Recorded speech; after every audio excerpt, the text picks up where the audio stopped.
Assalamualaikum warahmatullahi wabarakatuh. Halo teman-teman semua, kembali lagi bersama saya Isa Faisal dari kelompok 3 angkatan 17 peserta Latsar Geominerba Bandung. Kali ini saya akan membahas jurnal mengenai analisis isu kontemporer. Nah, sebelum kita membahas lebih lanjut tentang apa itu isu kontemporer, sebaiknya kita harus tahu tujuan pembelajaran tersebut, yaitu tujuannya adalah mampu memahami konsepsi perubahan dan perubahan lingkungan strategis melalui isu-isu strategis kontemporer sebagai wawasan strategi PNS. Untuk mencapai tujuan pembelajaran tersebut, ditandai dengan pencapaian indikator hasil belajar peserta mampu. Yang pertama adalah menjelaskan konsepsi perubahan lingkungan yang strategis. Yang kedua, mengidentifikasi isu-isu strategis kontemporer. Dan yang terakhir adalah menerapkan teknik analisis isu-isu dengan menggunakan kemampuan berpikir kritis. Kemudian, materi pokok dalam pembelajaran ini adalah: 1. Konsepsi perubahan lingkungan strategis. Yang kedua adalah isu-isu strategis kontemporer. Yang ketiga, teknis analisis isu-isu dengan menggunakan kemampuan berpikir kritis.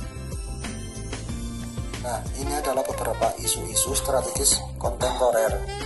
Yang pertama adalah korupsi, yang kedua narkoba, terorisme dan radikalisme, kemudian yang keempat adalah money laundering, yang kelima adalah proxy war, dan yang keenam adalah kejahatan mass communication.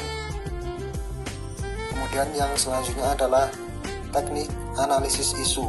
Yang pertama adalah memahami isu kritikal. Isu kritikal secara umum terbagi ke dalam 3 kelompok, berbeda berdasarkan tingkat urgensinya, yaitu yang pertama, isu saat ini atau current issue.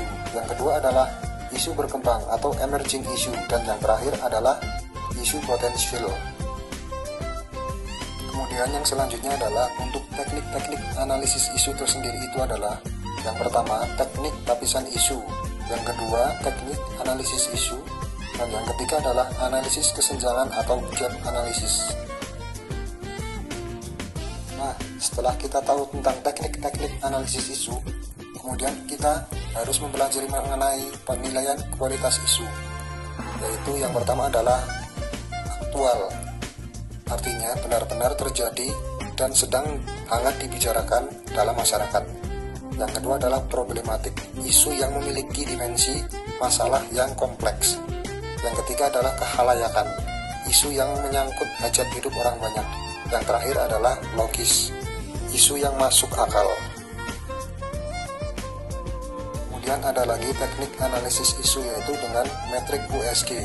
Adalah salah satu alat analisis untuk menyusun urutan prioritas isu yang harus diselesaikan. Yang pertama adalah kemendesakan atau urgensi. Yang kedua kegawatan atau seriousness.